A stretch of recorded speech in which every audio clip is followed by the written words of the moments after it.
Hi folks, welcome back to Michelle Reads a Lot of Fantasy, and I know that I've not been uploading videos like I usually do, but I have just been so exhausted from work. This weather has not helped matters at all.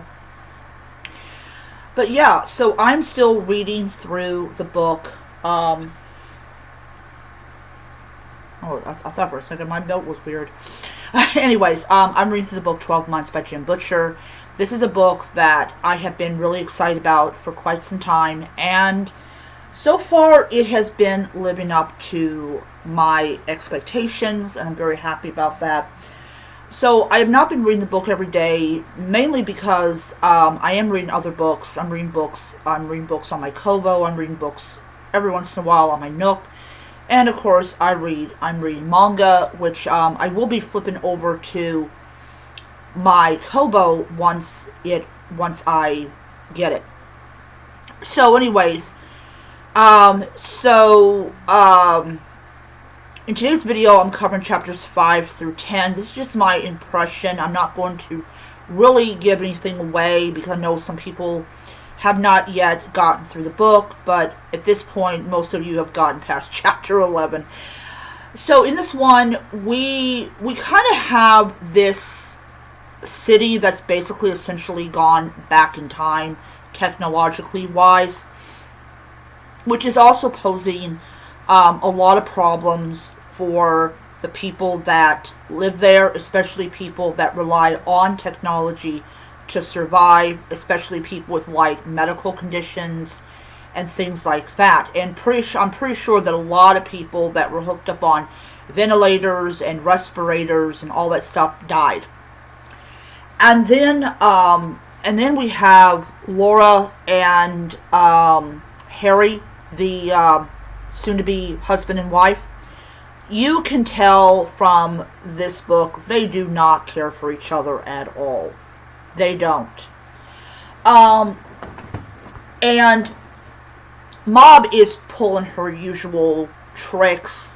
She's not exactly the most intelligent character in this series. She's cunning, she's ruthless, but doesn't mean that she's smart. Especially when she makes it very clear that if you do not get this guy back on our side, I'm going after your daughter. And that is not a good thing to do.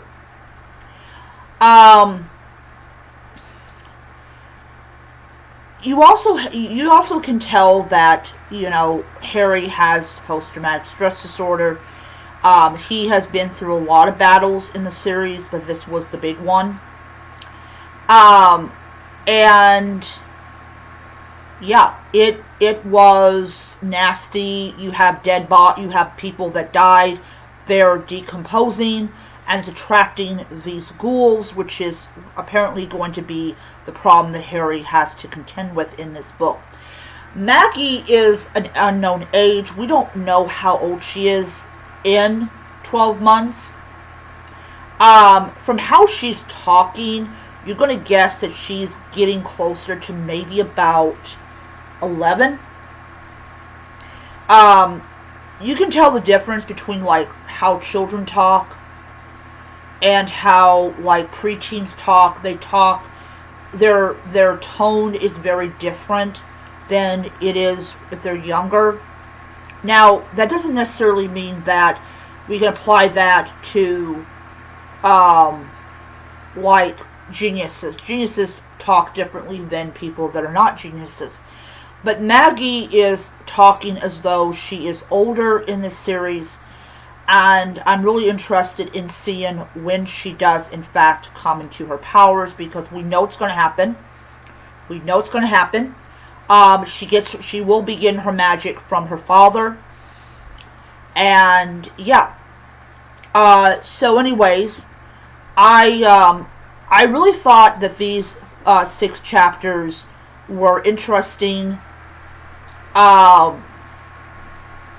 I also think that we are seeing growth in this series.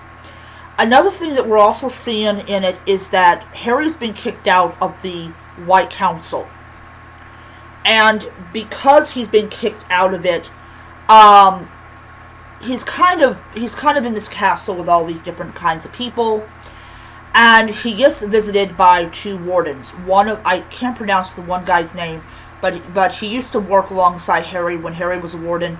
And you got this dang freaking idiotic little bitch that comes from Morgan's School of Hard Knocks, and she is very, very determined.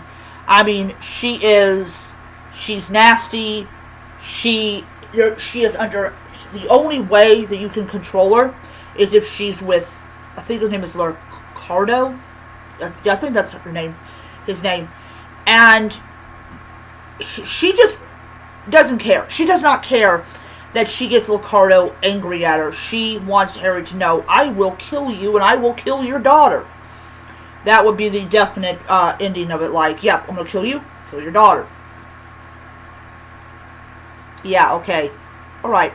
So you're going to try to kill the Winter Knight, and yeah, okay. I would kind of think that would be something that she would want to do. You know, yeah, I'm going to kill you, I'm going to kill your daughter, and we can go home. Yeah, like Ricardo's going to allow that to happen, because you got to have kind of proof that you don't. Anyways, gonna see what happens to this little bitch. I don't like her at all. I absolutely cannot stand her. She makes me want to burn things. Anyways, so that is my impression of it. We have a very very depressed Harry, but we also have a very alert Harry as well, because there is something going to happen in this book, and all that. So I'm going to read 2 chapters today, or tonight. It's like 7:24 right now.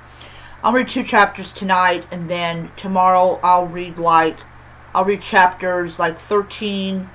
So you should get, it'll be later on this week that I will be releasing my impression of chapters 11 through to 15.